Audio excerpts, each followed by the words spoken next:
ఇక్కడ గమనించండి, దేవుని వాక్యపు వెలుగులో చాలా శ్రేష్టమైన విషయాలు మనం ధ్యానం చేయబోతున్నాం. అదేమంటే విశ్వాసం విషయమై మరొకసారి మనం పరీక్షించుకుందాం. విశ్వాసం విషయమై మరొకసారి మనము పరీక్షించుకుందాం. లూకాసు వార్త 17వ అధ్యాయం 6వ వచనం.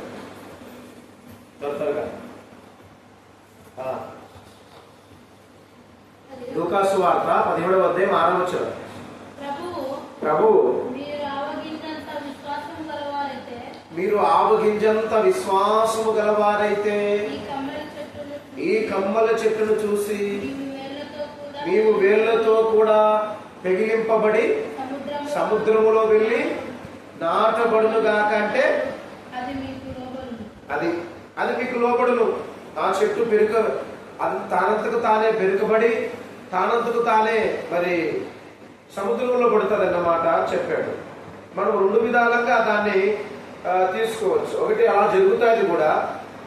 అయితే ఉద్దేశం ఏంటంటే చెట్టు లాంటి సమస్యలు, పెద్ద వృక్షం లాంటి సమస్యలు ఏమైనా ఉంటే ఆయన అన్నాడు కదా మరొక మాట, మీరు విశ్వాసంతో వెళ్ళి పర్వతంతో వెళ్ళి ఆ కొండతో వెళ్ళి పడు సముద్రం లాంటివి కూడా వెళ్ళి పడుతుందంటే సమస్య పర్వతం లాంటిది అయినప్పటికీ కూడా, పెద్ద వృక్షం లాంటిది అయినప్పటికీ కూడా ఆ సమస్యను దేవుడు మన ముందు చిన్నగా చేస్తాడు. విశ్వాసం ముందు చిన్నగా కనబడుతుంది ఆ చెట్టు, చిన్నగా కనబడుతుంది ఆ పర్వతం. సముద్రం లాంటి సమస్యలైనా తుఫాను లాంటి సమస్యలైనా విశ్వాసం ద్వారా జయించవచ్చు అన్న విషయాన్ని కూడా ఈ సందర్భంలో విజ్ఞాపనం చేస్తూ ఉంటాను. ప్రస్తుత పరిస్థితులు కష్టంగా ఉండవచ్చు, అసంభవంగా అసాధ్యంగా అనిపించవచ్చు, ఇది జరగదు, ఇది ఇంతే, ఈ వ్యక్తి ఇలాగే అని అనవచ్చు. కానీ ఒకరోజు అది ఆ సమస్య నిజంగా సమస్యగా ఉండదు. ఆ సమస్యకి పరిష్కారం ఏంటంటే విశ్వాసమే. మనలో శక్తి ఉంది, మనం ఏదైనా చేయగలం, ఏదైనా సాధించగలం. దేని చేత అంటే విశ్వాసం చేత. మీలో ఆవగింజంత విశ్వాసం ఉంటే, గింజలన్నిటికంటే చాలా చిన్నది, కూర మొక్కలన్నిటికంటే చాలా చిన్నది, అది మహావృక్షంగా అవుతుంది అని యేసుప్రభుల వారు చెప్పారు. కాబట్టి విశ్వాసం చిన్నదైనప్పటికీ కూడా నీ ఎదుటిన్న సమస్య పెద్దదైతే ఆ చిన్న విశ్వాసం ద్వారా ఆ పెద్ద సమస్యని మనం జయించగలం. చెప్పండి, ఎలాంటి విశ్వాసము? ఆవగింజంత విశ్వాసం. చెప్పండి, ఎలాంటి విశ్వాసము? ఆవగింజంత విశ్వాసం.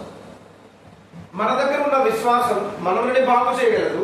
అంటే ప్రభు మీద విశ్వాసం ఉంచితే ఒక రక్తస్రావ స్త్రీలాగా, ఒక కానాను స్త్రీ వలె తమ బిడ్డకి దయ్యాలు పట్టినాయి. దయ్యం పట్టిన పరిస్థితి నుంచి బయటకు తీసుకొచ్చింది ఆ తల్లి. అది మార్కు సువార్త 7వ అధ్యాయంలో మనకు కనపడుతుంది. వెళ్ళాల్సిన అవసరం లేదు, అందరికీ చాలా ఉన్నాయి చూపండి విశ్వాసం విషయంలో కదా. ఇంతకుముందు చెప్పాడు విశ్వాసం లేని తరం వారులాగా అన్నాడు. ఏ తరం ఉంట? విశ్వాసం లేని మూర్ఖ తరం వారా అన్నాడు. ఎంతకాలం ఇంద్రుడిని సహించును అన్నాడు. ఇకపోతే రోగి కూడా మనం ప్రార్థన చేస్తే స్వస్థత పొందుకుంటాడంట. విశ్వాస సహితమైన ప్రార్థన ఆ రోగిని స్వస్థపరుస్తుంది అని యాకోబు రాసిన పత్రిక 1వ అధ్యాయంలో ఆ విషయాన్ని మనం గమనించగలం. 5వ వచనం లేదా 12వ వచనంలో ఉంటుంది అన్నమాట. కాబట్టి ఎఫెసీయులకు రాసిన పత్రిక 2వ అధ్యాయము 8వ వచనం. ఎఫెసీయులకు రాసిన పత్రిక 2వ అధ్యాయము 8వ వచనం చదవండి. మొదటిది ఏంటి చెప్పండి? మీ విశ్వాసము ద్వారా. చూడండి, విశ్వాసం ద్వారా వృక్షాల లాంటి పెద్ద పెద్ద సమస్యలు అయినప్పటికీ జయించగలము. ఆవగింజంత విశ్వాసం. ఏ విశ్వాసం ఇది చెప్పండి? మొదటి విశ్వాసము ఆవగింజంత విశ్వాసం. రెండో విశ్వాసం ఏంటి చెప్పండి? విశ్వాసము ద్వారా ఏమొస్తుంది? రక్షణ. చదువు మరి. మీరు విశ్వాసము ద్వారా కృపచేతనే రక్షింపబడి ఉన్నారు. ఇది ఎలాంటి విశ్వాసం చెప్పండి? రెండో విశ్వాసము. ఈ విశ్వాసం ద్వారా ఏం కలుగుతుంది? విశ్వాసం ద్వారా ఏం కలుగుతుంది? రక్షణ కలుగుతుంది. నిజంగా ఈ రక్షణ గొప్పది. ఈ రక్షణ పొందుకుంటే మనము ప్రభువుని యేసుక్రీస్తు ద్వారా రక్షణ పొందాలంటే విశ్వాసం ఎంతో ప్రాముఖ్యమైనది. మనం గమనించినట్లయితే ఎబ్రీయులకు రాసిన పత్రిక 11వ అధ్యాయం 6వ వచనంలో మొదటి వచనంలో అంటాడు, విశ్వాసం ఉన్నది నిరీక్షించు వాటి యొక్క నిజ స్వరూపమై ఉన్నది, అదృష్టమైన వాటిని ఉండవని రుజువు చేయించున్నది. అదృష్టమైనది లోకం ఒకటి ఉంది, పరలోకం. అదృష్ట రూపుడు దేవుడు, ఆయన కనిపించని వాడు ఉన్నాడని నమ్మిస్తుంది ఏదంటే విశ్వాసం. మీలో మీరు విశ్వాసం గలవారో కారో తెలుసుకోండి అంటున్నాడు. విశ్వాసం ఉందో లేదో పరీక్షించుకోండి. విశ్వాసం ద్వారా దేవునికి ఇష్టలుగా ఉండవచ్చు. విశ్వాసం లేకుండా దేవునికి ఇష్టలే ఉండుట అసంభవం, అసాధ్యం, జరగని పని, అది కుదరని పని. అలా ఎంత మాత్రానికి జరగదు అన్నమాట కూడా తెలియజేసుకున్నాం. కాబట్టి మూడవ విషయాన్ని మనం ఏం చెప్తున్నాం చెప్పండి. మూడవ సంగతి ఏంటి? విశ్వాసం ద్వారా ఏమవుతాము చెప్పండి. నాలుగో సంగతి అనుకుంటాను, విశ్వాస సహితమైన ప్రార్థన అనేది రెండవది. విశ్వాసము ద్వారా రక్షణ పొందుకుంటాము అన్నది మూడవది. నాలుగవది ఏంటి? విశ్వాసం ద్వారా రక్షణ పొందుకుంటాము. ఏం పొందుకుంటాం చెప్పండి? విశ్వాసం ద్వారా రక్షణ పొందుకుంటాము. అలాగే విశ్వాసం ద్వారా మనకున్న సమస్యలు కూడా పోతాయి. ఏం చెప్పండి? విశ్వాసం ద్వారా మనకున్న సమస్యలు కూడా పోతాయి. మార్కు సువార్త అంటే 11వ అధ్యాయం 24వ వచనం. మార్కు సువార్త 9వ అధ్యాయం 24వ వచనం. త్వరగా చాలా ఉన్నాయి, కానీ కొన్ని చూపెడతాను మీకు. అన్ని చూపించను కానీ కొన్ని చూపెడతాను. మార్కు సువార్త 11వ అధ్యాయం 24వ వచనం. త్వరగా. అందుచేత ప్రార్థన చేయనప్పుడు మీరు అడుగుచున్న వాటన్నిటినీ కూడా పొంది ఉన్నామని నమ్ముడి, అప్పుడు అవి మీకు కలుగును. అది మీతో చెప్పుచున్నాను. మీరు విశ్వాసం ద్వారా, నమ్మకం ద్వారా, మీరు దేవుని నమ్మకము ఆయన మీద ఉంచడం ద్వారా మీరు చేసే ప్రతి ప్రార్థన వెనకాల ఏముండాలి? విశ్వాసము ఉండాలి కదా. విశ్వాస సహితమైన ప్రార్థన రోగిని స్వస్థపరుస్తుంది. మీకున్న ఏవైతే మనములు విన్నపములు చేసుకున్నారో, ప్రార్థన చేసుకున్నారో అవన్నీ కూడా కొంత ఆలస్యమైనప్పటికీ, కొంత తొందర అయినప్పటికీ అవుతుంది. సిద్ధపరిచిన ఆశీర్వాదాలన్నీ కూడా పొందుకుంటాం. ఎప్పుడు ఎలా ఇవ్వాలో ఇస్తాడు. నువ్వు చేసిన ప్రార్థన వ్యర్థం కాదు. అయితే విశ్వాసం, అయితే నమ్మకం. కొంత నిదానం కావచ్చు, ఆ సమయంలో మాత్రమే నీకు ఉపయోగపడుతుంది. తొందరగా ఇస్తే నువ్వు పాడైపోతావు. కనుకనే ఎప్పుడు ఎలాగా, ఎవరి ద్వారా ఇవ్వాలో, ఎలాగ ఇవ్వాలో ఆయన తెలుస్తుంది. అప్పటి వరకు ఏం చేయాలి? నిరీక్షించాలి. నిరీక్షించి వాటి యొక్క నిజ స్వరూపమై ఒకటి.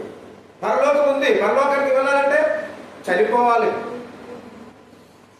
మరి చనిపోదామా? దేవుడు మరణాన్ని ఇచ్చాడు. ఆ సందర్భంలో ఆయన ఇచ్చిన మరణం తీసుకుని వెళ్ళిపోవాలి. కాబట్టి అప్పటిదాకా పరలోకాన్ని చూడం. ఇప్పుడు పోవాలి పరలోకం అంటే చనిపోవాలి. చనిపోతేనేమో మరి దేవుడు ఇస్తేనే చావు. అది వాస్తవం. కొన్నిసార్లు మనకి చేసిన ప్రార్థన వెంటనే జవాబు రాకపోవచ్చు, కానీ నిదానంగా వస్తుంది. వాగ్దానం చేసి కూడా నమ్మదగిన వాడు. కన్నీళ్లు వ్యర్థం కావు, ప్రార్థనలు వ్యర్థం కావు. దేవుడు ప్రార్థన తురుస్తులేడు. కాబట్టి ఇక మనలో మనం అవిశ్వాసంగా జరుగుతానా, జరగదా, అవుతానా లేదా అన్నది అవతల పెట్టేయటం. ఖచ్చితంగా దేవుడు అయితే కార్యము చేస్తాడు. ఎప్పుడు ఎలాగా ఏది ఇవ్వాలో అది ఇవ్వడానికి సమర్థుడు దేవుడు అన్న సంగతిని నమ్మాలి. మనం చేసిన ప్రార్థన వ్యర్థము ఊరుకునే పోదు, చేసిన మేలు ఊరుకునే పోదు. మార్కు సువార్త, అదే మార్కు సువార్త 9వ అధ్యాయం 24వ వచనం. కాబట్టి ఇక్కడ అన్నాడు, అందుచేత మీరు ప్రార్థన చేయనప్పుడు అలా అడిగి ఉన్న వాటన్నిటిని పొంది ఉన్నారని నమ్ముడి, అప్పుడు అవన్నీ మీకు కలుగుతాయి, దొరుకుతాయి. వెంటనే ఆ చిన్నవాని తండ్రి నమ్ముచున్నాను. ఇక్కడ చూడండి, ఆయన కోరుకుంటున్నాడు ఆ చిన్నవాడి తండ్రి. చిన్నవాడి విషయమై మరి తండ్రి గారు ఆ యొక్క పిల్లవాడి తండ్రి ఏం చేశాడు? బాగు చేయండి, బతికించండి, రోగాన్ని తీసివేయండి అని బతిమాలుతున్నాడు. బతిమాలే సందర్భంలో మీ వలన ఏమన్నా అయితే అని అడుగుతున్నాడు అక్కడ కదా. ఉంది అది ఆ మాట కూడా చదువు. లేకపోతే మార్కు సువార్త 9వ అధ్యాయం 24 కదా, 23 చదువుతుంది, నీకు అర్థమవుతుంది. అందుకు యేసు నమ్ముట నీ వలనైతే నమ్మువానికి సమస్తం 22 నుంచి మనకు కనపడుతుంది అండి ఆ విషయాన్ని. సరే, ఇక్కడ ఏమంటున్నారు, ఆయన తండ్రి ఏమంటున్నాడు యేసుప్రభుల వారిని, మీ చేత అయితే అన్నాడు. దేవుడి చేత కానిది ఉంది.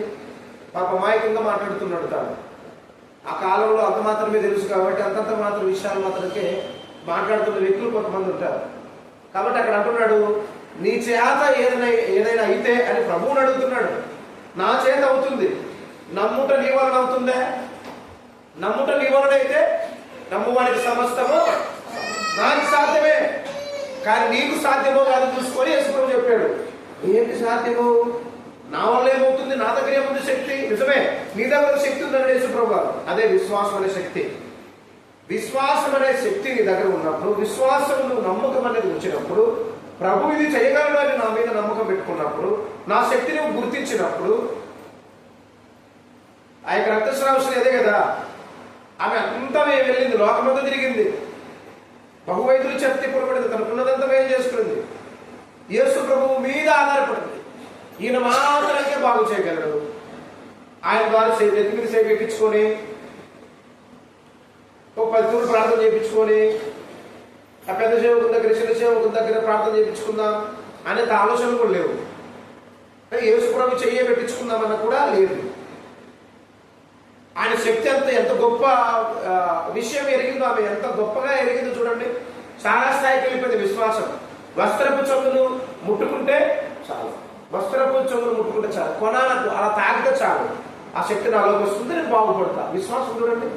అందుకని అన్నాడు, అమ్మా నీ విశ్వాసము నిన్ను స్వస్థపరిచే. మార్కు సువార్త 5వ అధ్యాయము 25 నుంచి మనం చదివితే ఆ విషయాలంతా చదవాల్సిన అవసరం లేదు. సమాధానం గలదానవే వెళ్ళిపోవడం. నీ విశ్వాసం స్వస్థపరిచను. ఇక్కడ నీ వలన ఏమన్నా అయితే, ఇదిగో నా కుమారుణ్ణి బాగు చేయి అంటే నా వల్ల అవుతుంది, నీ వల్ల అవుతుంది నమ్మడానికి విశ్వాసం. మరలా అప్పుడు ఆయన అంటున్నాడు, తండ్రి ఆ చిన్న పిల్లవాడిని తండ్రి ఏమంటున్నాడు, అపనమ్మకము లేకుండా, అవిశ్వాసము లేకుండా మీరు అడగాల్సిన మాట అది. ఏమడగలరు? ప్రభా దీన్ని నమ్మాను, మరలా నాకు అపనమ్మకం రాకూడదు. మనం ప్రార్థన చేస్తాం ఏమని, దీనికోసం, ఈ సమస్య కోసం, ఆత్మ రక్షణ కోసము, లేకపోతే ఇల్లు కట్టేదానికోసమో, పెళ్లి చేసేదానికోసమో, మరి ఇంత కావాలి అని దేవుడి దగ్గర అడుగుతున్నప్పుడు, ఏదైనా సహాయం కోరుతున్నప్పుడు, ఇది అవుతాదా, ఇంత పెద్ద విషయము, ఇది జరుగుతాదా అని అనుమానం అన్నది నాలో రాకుండా, ఏదైతే ప్రార్థన చేస్తానో అపనమ్మకం రాకుండా నాకు సహాయం చేయమని అడుగుతున్నాడు ఆయన. నా నమ్మకము తొలగిపోకుండా, నా నమ్మకము అలాగే ఉండేటట్లుగా అని అడిగారు. కాబట్టి అలా మనం ప్రార్థన చేయాలి, విశ్వాసంతో ప్రార్థన చేయాలి. దాని తర్వాత మత్తయి సువార్త 15వ అధ్యాయము, మత్తయి సువార్త 15వ అధ్యాయం 25వ వచనం, త్వరగా మత్తయి సువార్త 15వ అధ్యాయము 25వ వచనం. అదే మార్కు సువార్త 2వ అధ్యాయం 3వ వచనం చదవండి ఒకసారి. మార్కు సువార్త 2వ అధ్యాయం 3వ వచనం. ఇప్పుడు తనలో విశ్వాసం ఉంది, తను బాగుపడ్డాడు, తన కుమారుడు కూడా బాగు చేయించాడు. మార్కు 2:3వ వచనం. ఇంకొక 3-4 వచనాలు మీకు రెఫరెన్స్ చూపించి నేను ముగిస్తాను. త్వరగా పక్షవాయు కలిగిన ఒక మనుషుని ఏంటంట, ఎంత విశ్వాసం ఉంచుడు వెళ్ళడం, పక్షవాయు కలిగిన ఒకరిని 9 చేత మోయించుకొని యేసు ప్రభువు వారు చేయగలడని తాము బాగుపడ్డారు. తమలో ఉన్న విశ్వాసం ద్వారా ఇతరులను కూడా బాగుపరచడానికి వారిలో విశ్వాసం ఉండదు. చూడండి, చేతులలో కాళ్ళు పనిచేయడం లే, మనిషిలో మనిషి లేడు. అసలు మనిషి ఎట్లయిపోయినాడు తినుకోకుండా, మరి సరైన అన్నం తింటున్నావు లేదు, నువ్వు ఇట్లా బక్కచెక్కైపోయినావు అని చెప్పి అంటాం కదా.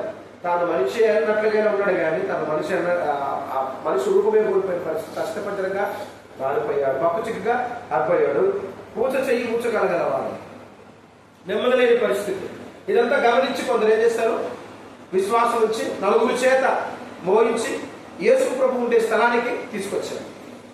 యేసు ప్రభు బాగు చేయగలరు. తమ బాగుపడ్డారు, తమ విశ్వాసంతో ఇతరుని బాగు చేశారు. విశ్వాసంతో ఉన్న గొప్ప లాభాలు, బెనిఫిట్లు ఎలా ఉన్నాయి? ఇప్పుడు దాకా మనం డబ్బు ద్వారా ఏమైనా చేయగలము, మన టాలెంట్ ద్వారా ఏమైనా చేయగలము, మనం మాట్లాడితే అతను ఒప్పుకుంటాడు, చేయగలడు అని మనం కొన్నిసార్లు మోసపోయాం. డబ్బు మోసం చేసింది, ఆ డబ్బు ఉపయోగపడలేదు. ఏది ఉపయోగపడినా పడకపోయినా, వ్యక్తులు మనకు ఉన్నా లేకపోయినా, విశ్వాసం మన దగ్గర ఉంటే ఏమైనా చేయగలము, ఏదైనా సాధించగలము. నమ్ముట నీ వలనైతే నమ్ము వానికి సమస్తము సాధ్యం. సమాధి దగ్గర అదే అన్నాడు, మార్తా మరియా నువ్వు నమ్ము, దేవుని మహిమను చూస్తావు. అయిపోయింది అనుకోవద్దు, కుళ్ళిపోయిన దాన్ని కూడా సుగంధ ప్రయాణం ఎంత పరిమళ వాసనగా నేను చేస్తా. దుర్వాసన, చెడ్డ వాసనని నీకు మరలా మంచి జీవపు వాసనగా నేను తీసుకొస్తా. మరణపు వాసనను తొలగించి జీవపు వాసన మన ప్రకాశవంతమైన ఆ యొక్క వాసనని దగ్గర తీసుకొస్తాను. చదువు నా మాట చదవండి. ఏమన్నాడు? నలుగురు చేత మోయించుకొని యేసుప్రభు చెప్పాడు వారిలో విశ్వాసాన్ని చూసి ఏంటి తను బాగుపడ్డారు, ఇతరులను కూడా బాగుపరుస్తాడు యేసుప్రభు నమ్మారు. వాళ్ళలో ఉన్న విశ్వాసాన్ని చూసి, అంటే తానులో ఉన్న విశ్వాసం కాదు, ఆ యొక్క ఊచ చెయ్యి ఊచ కలగల వాడిని చూసి కాదు, వాళ్ళు మోయించుకున్న చెల్లుడి వాళ్ళ విశ్వాసాన్ని చూసి యేసుప్రభు బాగు చేశాడు. చూడండి ఆ మాట. అందుకే యేసు వారి విశ్వాసమును చూసి, అంటే వారి రోగి విశ్వాసం కాదు, వారి విశ్వాసాన్ని చూసి, వారి నమ్మకం, వారి విశ్వాసము నిరుత్సాహపడుకోకుండా నేను నా గొప్పతనం ఎరిగి నా మీద ఆధారపడి ఇతన్ని కూడా బాగు చేయడం మమ్మల్నే కాదు అని నమ్మకం పెట్టుకున్నారే, వీరి నమ్మకాన్ని నేను రొమ్ము చేయకూడదని చెప్పాను. యేసుప్రభు ఏం చేశాడు? ఆ విశ్వాసం వచ్చిన వ్యక్తిని చూసి ఆ వ్యక్తిని బాగు చేసినట్టుగా మనం చూస్తాం. చదువుదాం. కుమారుడా నీ పాపములు క్షమించబడి ఉన్నవి. రెండు బెనిఫిట్లు వచ్చాయి ఇప్పుడు. వారు విశ్వాసం ద్వారా వారు బాగుపడ్డారు, వారి విశ్వాసం ద్వారా ఇతన్ని బాగు చేశాడు. తమ పాపాలు క్షమించబడేటట్లు కూడా ఉపయోగపడింది. ఎంత బెనిఫిట్లు, ఎంత లాభాలు, ఎంత మరి ఇక్కడ లాభాన్ని మనం చూస్తున్నాం. మన జీవితంలో గొప్ప గొప్ప మేలులు, లాభాలు, ఆశీర్వాదాలు కావాలంటే ఒకే ఒక విశ్వాసం ద్వారా మనము ఇన్ని రకాల మేలులు చూడగలుగుతామన్న సంగతిని జ్ఞాపకం చేస్తాము. నీ పాపములు క్షమించబడి ఉన్నవి పక్షవాయు గల వానితో చెప్పాడు. చాలా తర్వాత అదే మరి మత్తయి సువార్త చాలా ఉన్నాయి కానీ ఒక్క రెండు చూద్దాం. మరి మత్తయి సువార్త 15-25 వచ్చారు త్వరగా.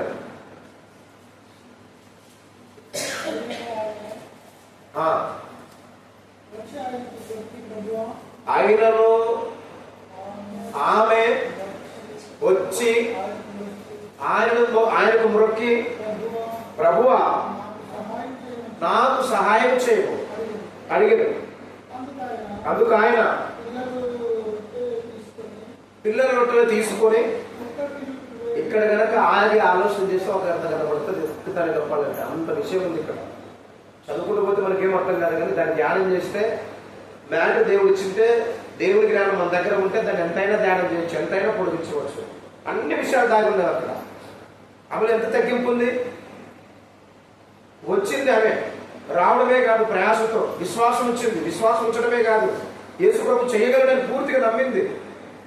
అంతేకాదు తగ్గించుకునింది. అంతేకాదు యేసుప్రభు వారు కుక్కతో పోల్చిన ఆ మాటలు ఏం చేసింది, దాన్ని ఇంకో రకంగా తీసుకోకుండా ఒప్పుకునింది. నిజం ఒప్పుకునింది. నిజమే, కుక్క లాంటి దాన్నే, విలువైబడిన దాన్నే, ఒక అన్యజాతి స్త్రీనే, గుర్తింపు లేని దాన్నే ఆయన కుక్కతో పోల్చుకునింది. నిజమే కదా ప్రభువా, యజమానుడు తింటూ ఉండగా రొట్టె ముక్కలు బల మీద నుంచి కింద పడతావు కదా, ఆమె నిజమే ప్రభువా, కుక్క పిల్లలు కూడా తమ యజమానులు బల్లో పడిన రొట్టె ముక్కలు తింటావు కదా, తినుడు కదా అందుకు యేసు అమ్మా నీ విశ్వాసము గొప్ప అనగలడా ఈరోజు మనల్ని నీ విశ్వాసం గొప్పది. ఎంత గొప్ప సాక్ష్యం పొందిందో, ఎంత తగ్గింపు, ఎంత తగ్గింపు, ఎంత తగ్గింపు. ఇది నేను ఊకే మాటలు మాత్రం చెప్తున్నా, చాలా ధ్యానం చేయొచ్చు ఇక్కడ. కాబట్టి ఆమె అంటుంది, నిజమే ప్రభువా, యజమానులు పడివేసిన బల్ల మీద నుంచి కింద పడే రొట్టె ముక్కలు ఆకలి తీసుకున్న కదా కుక్క పిల్లడు, కుక్కదంటే కుక్కదే. మనం ఏమైనా ఎవరో గద్దిస్తే అసలు చర్చకే రాను. ప్రతిసారి చెప్పిన వాక్యాలు కూడా తల్లిదండ్రులు చెప్తారు కొంతమంది. ఎప్పుడు గద్దించుకుంటుంటాడు, ఎప్పుడు మారలేడు, రక్షణ లేడు, ప్రార్థన చేసుకోవాలని చెప్తాడని చెప్పి ఆడపై దగ్గరిస్తాడు. లేదా సేవకుడు ఏదైనా చెప్తే ఆ సంగతులు మరొకరు చెప్తా ఉంటారు అపార్థం చేసి. కానీ ఇక్కడ కుక్కతో పోల్చినా ఎవరు చెప్పలేదు, అక్కడ తగ్గించుకునింది, కార్యం జరిగింది. తమ కుమార్తెకున్న దయ్యము నువ్వు కోరుకున్నట్లే పో అన్నాడు. నువ్వు కోరుకున్నట్లయింది. మంచం మీద లేచి అబ్బో బాగుపడింది కుమార్తె, దయ్యాలు పోయినా అందులో నుంచి. కాబట్టి అది విశ్వాసం అంటే. నీ విశ్వాసము గొప్పది అన్నాడు. శతాధిపతితో అన్నాడు, ఏమన్నాడు? ఇశ్రాయేలులో కూడా యూదులలో కూడా ఇటువంటి విశ్వాసము నేను చూడలేదు. నా ఇంటికి వచ్చి రావడానికి యోగ్యుని కాదు, అది నేను వీలైతే చూద్దాం, ఎప్పుడు లేదు. నా ఇంటికి రావడానికి నేను యోగ్యుని అట్లని చెప్పి నేను మరి చాలా చక్కగా మాట్లాడుతున్నాడు ఆయన. ప్రభువా, నీ ఎందుకు రావడానికి యోగ్యుని కాదు, పోనీ నా ఇంటికి రావడానికి కూడా నేను యోగ్యుని. శతాధిపతి అంటే 100 మందికి పెద్ద సైన్యాధిపతి. ఒకటి రమ్మంటే వస్తాడు, ఒకటి పోమంటే పోతాడు. నా అధికారానికి లోబడి ఉంటారు కదా. మరి నువ్వు ఎంత గొప్పోడు ప్రభా, సైన్యములకు అధిపతి, నువ్వు సైన్యానికి అధిపతి అయితే నువ్వు సైన్యములకు అధిపతి అని చెప్పి తాను గుర్తించి యేసు ప్రభువు వారిని అంతగా కనపరిచారు. ఆమె కూడా అంతగా తగ్గించుకుంది. అందుకని పని అయిపోయింది. విశ్వాసంతో పాటు ఏం కావాలి? తగ్గింపు కావాలి. యేసు ప్రభు వారి శక్తిని గుర్తించాలి. తన సంగతిని జ్ఞాపకం. అలాగే మరొక మాట కూడా మనం చూద్దాం.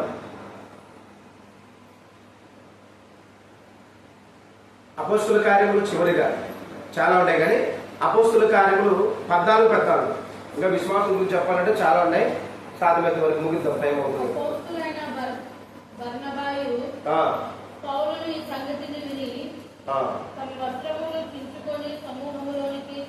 అపోస్తుల కార్యములు 14 ఏముందట?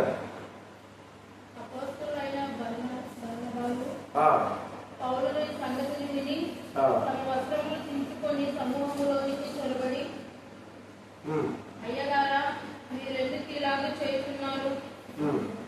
మేము మీకు స్వభావం వంటి స్వభావం కదా. చాలండి, విశ్వాసం గురించి. సరే, ఇద్దరితో ముగిద్దాం. మరొక మాట మీకు చూపిస్తాను. యోహాను సువార్త 1, యోహాను సువార్త 1వ అధ్యాయము 12వ వచనం ఉన్నాడండి.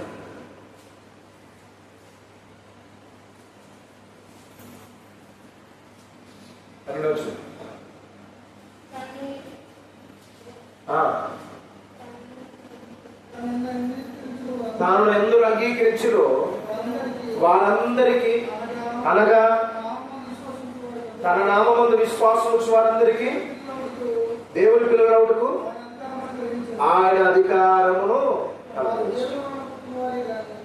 చాలు. కాబట్టి తన నామమందు విశ్వాసం ద్వారా ఆయన కుమార్తెలుగా ఆయన పిల్లలుగా స్వీకరించబడతాం. విశ్వాసం జరిగింది ప్రయోజనాలు ప్రార్థనలో అంగీకరించబడతాయి. విశ్వాసం నుంచి ప్రార్థన చేస్తే రోగులు స్వస్థపరచబడతారు. మనము విశ్వాసం గలవారైతే మనల్ని మేము బాగు చేసుకోగలుగుతాం. ఇతరులను కూడా ప్రభువు దగ్గరికి నడిపించవచ్చు. ఇదిగో రండి, మందిరానికి రండి, ప్రార్థన చేస్తారు సేవకుడు మీకోసం, మీకు సమాధానం వస్తుంది, వాక్య జ్ఞానం ఉంటుంది అని విశ్వాసంతో తోడుకునండి, పిలుచుకోండి. కాబట్టి 4 చేత మోయించి యేసుక్రీస్తు వారి దగ్గర తీసుకొచ్చారు. వాళ్ళలో విశ్వాసాన్ని ఆశ్చర్యపోయి ఇతరులు చేసింది. ఏంటి మీరు విశ్వాసం ఇట్లా ఉంది అని చెప్పారు. యేసుప్రభు వారు ఏం చేశాడు? ఆ పూజ చేయబూత గలవాడతో పాపాన్ని క్షమించాడు, రోగాన్ని తీసేశాడు. కాబట్టి విశ్వాస సహితమైన ప్రార్థన రోగిని స్వస్థపరుస్తుంది. విశ్వాసం ద్వారా రక్షణ వస్తుంది. విశ్వాసం ద్వారా కుటుంబ సమస్యలు, మనకున్న ప్రతి ప్రార్థన మనవులు కూడా మనం పొందుకోవచ్చు కేవలం విశ్వాసం ద్వారా. ఆవగింజత విశ్వాసం ఉంటే పర్వతముల లాంటి సమస్యలైనా, కొండ లాంటి సమస్యలైనా, వృక్షముల లాంటి సమస్యలైనా, పెద్ద పెద్ద చెట్ల లాంటి సమస్యలైనా, మనకు అన్ని ఆ సమస్యలు, తుఫాను లాంటి సమస్యలు, సముద్రం లాంటి సమస్యలైనా అక్కడే మాయమైపోతాయి కేవలం విశ్వాసం ద్వారా మాత్రమే. కాబట్టి విశ్వాసం ద్వారా దేవునికి ఇష్టలై ఉంటాము. విశ్వాసం లేకపోతే దేవునికి ఇష్టలై ఉండము. కాబట్టి ఇలాంటి విశ్వాసం ద్వారా పరలోకానికి కూడా వెళతాం. చాలా ఉన్నాయి చెప్పాలంటే. విశ్వాసం ద్వారా నీతిమంతులుగా తీర్చబడతాం. విశ్వాసం ద్వారా రక్షణ పొందుకుంటాం. కాబట్టి విశ్వాసం ద్వారా అనేకమైన మేలు, బెనిఫిట్లు, లాభాలు ఉన్నాయి. మనకు మేలు చేసుకున్న వాళ్ళ మొత్తం, ఇతరులకు కూడా మేలు చేసిన వాళ్ళ మొత్తం విశ్వాసం ద్వారా మనము బ్రతికినట్లయితే మన సంగతి నాకు తెలియదు. మీలో మీరు విశ్వాసం గలవారు కారు పరీక్షించి తెలుసుకోండి అన్నాడు. మనిషి కుమారుడు వచ్చినప్పుడు మనుషుల్లో విశ్వాసము కనుగొనునా అని రాబడింది. విశ్వాసులు లేకుండా, నరుల్లో విశ్వాసులు లేకుండా గతించిపోయిన చెప్పిన కీర్తనలు 12వ కీర్తనలో ఉంది. కాబట్టి విశ్వాసులే ఉండకపోతారట. మనిషి కుమారుడు చివరి దినాల్లో, మరి ఆయన రాగడి దినాల్లో వచ్చినప్పుడు మనుషులలో విశ్వాసము కనుగొనునా అని. విశ్వాసం లేని తరం వారు ఎంతకాలములను సహించదురు అన్నాడు. విశ్వాసంలో ఎన్ని లాభాలు ఉన్నాయి, ఎన్ని బెనిఫిట్లు ఉన్నాయి, ఏమైనా చేయగలడు అని నమ్మితే, విశ్వాసం ఉంచితే అన్ని సాధ్యమే.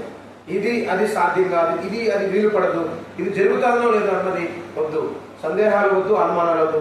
విశ్వాసం ద్వారా మేలులు, లాభాలు మనకున్నాయి. అలాంటి విశ్వాసం మనలో మనం కలిగి ఉండి మనకు మేలులు చేసుకుందాం, మన కుటుంబానికి మేలు చేసుకుందాం. మరి లోకంలో ఉన్న వారందరినీ కూడా విశ్వాసం ద్వారా ప్రభు దగ్గరికి తీసుకొద్దాం.